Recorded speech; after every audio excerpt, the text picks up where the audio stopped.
મીઠી મધુરી વાત 51 ભાગ વચનામું ચાલે છે ગઢડા મધ્યનું 27 તારીખ 4 નથી આજે તારીખ 5/2/2026 વાત આગળ ચાલે છે। મહારાજ કહે છે કે અમે વિચારીને જોયું, મહારાજે વિચાર કર્યો છે કંઈક, વિચારીને જોયું, અતિશય ત્યાગ રાખે, બસ ત્યાગ રાખે અતિશય, ફક્કડ ગિરધારે જેને કઈ એવી રીતે, અથવા દયા રાખે બહુ અતિશય દયા, તેથી ભગવાનની ભક્તિ થાય નહીં। બોલો, દયાની વાત તમને કરું એક, અને ભક્તિની વાત કરું।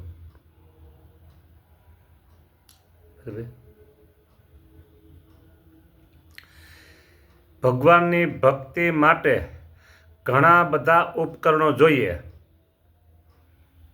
તો એમાં ક્યાંય જીવ વિશે થાય કે ન થાય? થાય જ। આમાં તો જીવ વિશે થાય છે, આપણે આમ જ કરવું કે તો ભક્તિ ન થાય, બરાબર। પછી દયા રાખે, હા દયા આવી ગયું। પછી અતિશય ત્યાગ રાખે, બરાબર, ફક્કડ ગિરધારની જેમ, કાંઈ ન જોઈએ આપણે, કાંઈ ન જોઈએ તો એનાથી પણ ભક્તિ થાય નહીં। અતિશય ત્યાગ રાખે એટલે હૃદય થઈ જાય રેતી જેવું, સૂકી રેતી જેવું, ત્યાં ભક્તિના છોડ ન ઉગે, ભક્તિ ન પાંગરે। સ્વામિનારાયણ ભગવાને જે માર્ગ બતાવ્યો છે, જે રસ્તો બતાવ્યો છે, બેસ્ટ વે, હા, એનાથી દુનિયામાં સારો બીજે ક્યાંય નહીં મળે। હા, નહીં મળે દુનિયામાં નહીં, હા ન મળે। શું કહો છો? હા, સાચું કહું છું।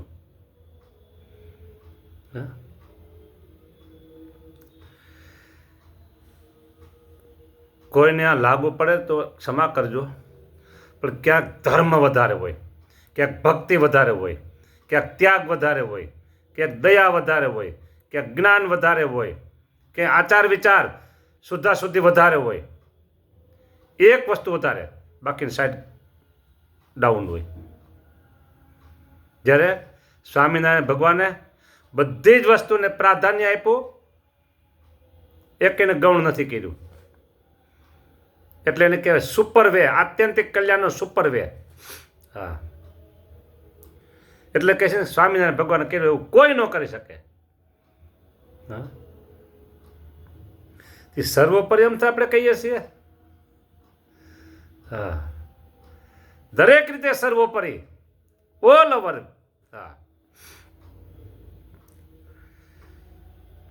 માટે અમે એમ વિચારી પરમેશ્વરની ઉપાસના રહેવા સારું ત્યાગનો માર્ગ પક્ષ મોડો કરી ભગવાનના મંદિર કરાવ્યા છે।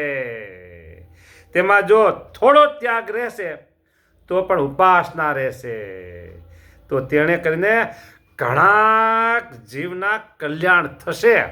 ઉપાસના હોય તો કલ્યાણ થાય, ઉપાસના વગર કાંઈ ન થાય કલ્યાણ। ભગવાનના મંદિર કરાવ્યા, ત્યાગનો પક્ષ મોડો કરીને, હું નામ ઠામ નહીં લઉં, ગેરસમજ કોઈકને થાય, સાચું ખોટું જે હોય તે।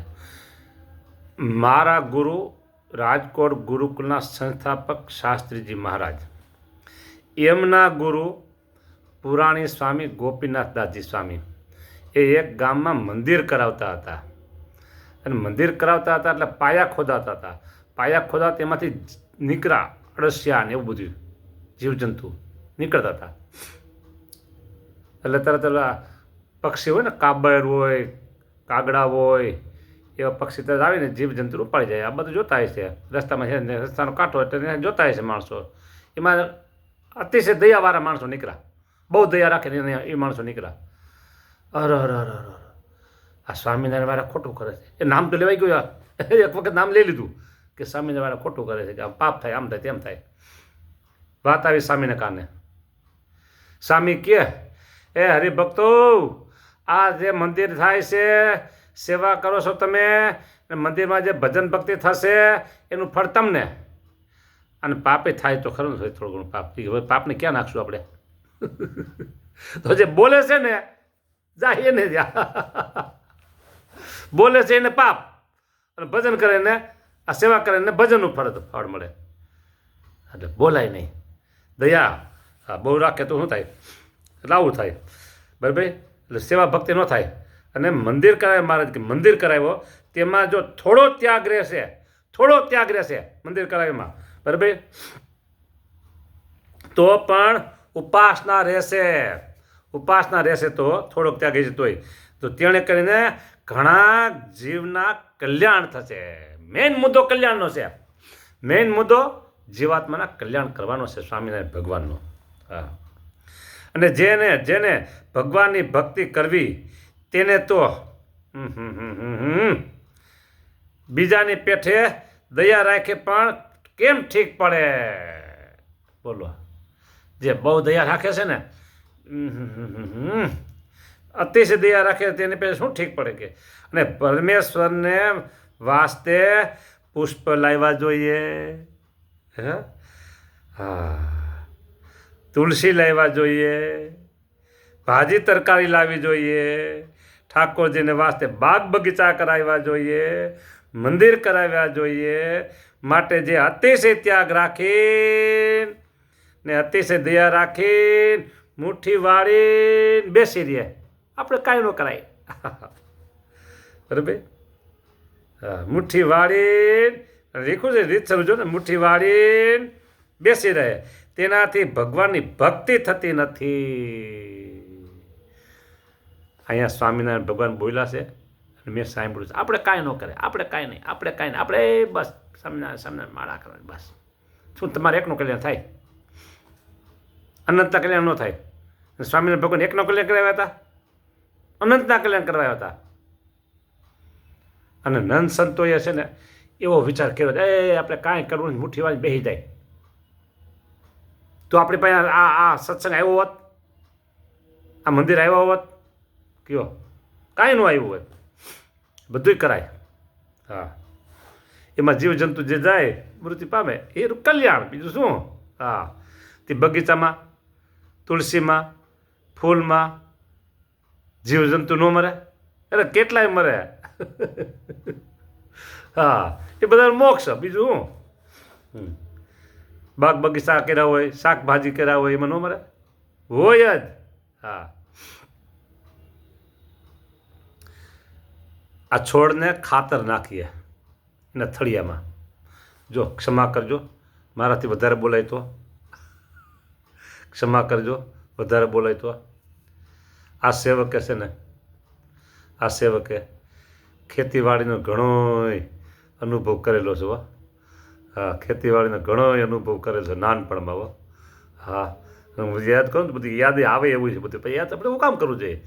ત્યાર પછી બગીચો, ફૂલઝાડ, ફક્ત ફૂલઝાડ, જુદી જુદી પ્રકારના બગીચા ફૂલઝાડ, એ 15 વર્ષનો અનુભવ કર્યો. 15 વર્ષના અનુભવ કરેલા છે ખેતીવાડીનો. આવડા ખેતીવાડીનો 10 વર્ષનો હાલે ને, 15 નહીં. હા, બરાબર.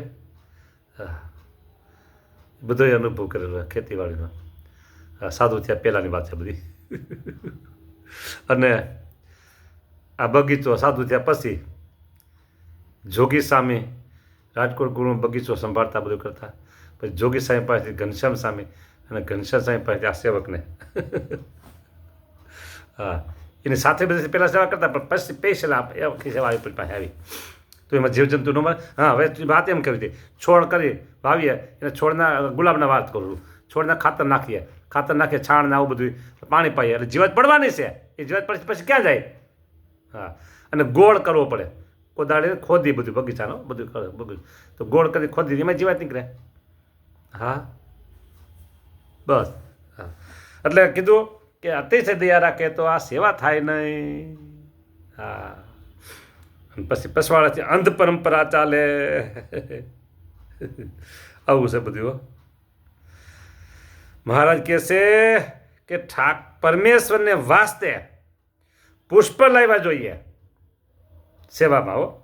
તુલસી લાવવા જોઈએ, ભાજી અને તરકારી, ભાજી એટલે ભાજી, મેથી, કોબી નો હોય, મેથી ને પાલક સમજે વગેરે વગેરે, અને તરકારી એટલે શાકભાજી, એટલે શાકભાજી રીંગણા, બટેકા, દૂધી, કોબી, એ તરકારી એટલે શાક.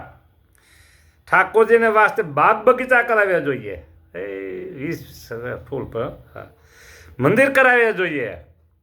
માટે જે અતિશય ત્યાગ રાખી, અતિશય દયા રાખી, મુઠ્ઠી વાળી બેસી રહે, તેનાથી ભગવાનની ભક્તિ થતી નથી. અને જ્યારે ભક્તિ એ રહિત થાય ત્યારે ભગવાનની ઉપાસનાનો નાશ થઈ જાય. એટલે પછવાડેથી અંધ પરંપરા ચાલે. તે સારું અમે મંદિર કરાવ્યા છે ને તે અખંડ ભગવાનની ઉપાસના રાખ્યા, સારું કરાવ્યા છે. લ્યો, ભગવાન સ્વામિનારાયણનો રાજીપો થાય ને આમાંથી. અત્યારે એવા અમે એ તરફ અત્યારે પગલાં માંડી રહ્યા છીએ. એવો આ બધું આવું. હા, પણ હજી જ્યાં સુધી એનું ચિત્ર જગત સમક્ષ નથી મૂકાનું ત્યાં સુધી કે વાતું કરે. અરે વાતું કરશો તો થાય ને, એમાં કે થાય. જો વાતો તમને કહી દઉં, સાંભળો. આખા સત્સંગના 2 દેશના આચાર્યો, 2 દેશના સાધુઓ અને 2 દેશના હરિભક્તો આ સેવક ઉપર આશીર્વાદના ધોધ વરસાવશે. એવું કાર્ય થાય. અત્યારે પ્લાનિંગ એવું થાય છે. આશીર્વાદના ધોધ વરસાવશે. 2 દેશના આચાર્યો, 2 દેશના સાધુઓ અને 2 દેશના હરિભક્તો આશીર્વાદ વરસાવશે. હા, જોજો તો ખરા. હા, અને તમે સાંભળો ને તમારે આશીર્વાદ મને દેવા પડશે. સ્વામી બહુ સારું કર્યું. હા, બહુ સારું કર્યું. હા, જોજો એવું થાય. અત્યારે બધી સુસુપ્તિમાં બધું પ્લાન ચાલે છે. હા, બરાબર. એટલે અહીંયા ભગવાનની ઉપાસના રાખ્યા છે. અમારો મેઇન મુદ્દો છે ને ભગવાન સ્વામિનારાયણની સર્વોપરી ઉપાસના. મેઇન મુદ્દો આવડો હશે. અને દેહ છતાં અનાદિ મુક્તની સ્થિતિ, દેહ છતાં અનાદિ મુક્તની સ્થિતિ હા પડે જીવમાં. આ 2 મુદ્દા ઉપર અમારે આગળ ચાલી રહ્યા છીએ. બરાબર. અને ઉપાસક હોય તે પોતાના ધર્મમાંથી ભ્રષ્ટ થાય જ નહીં. માટે પોતપોતાના ધર્મમાં રહીને ભગવાનની ભક્તિ ઉપાસના કરવી એ અમારો સિદ્ધાંત છે. વચનામૃત મધ્યનું 27. જય સ્વામિનારાયણ.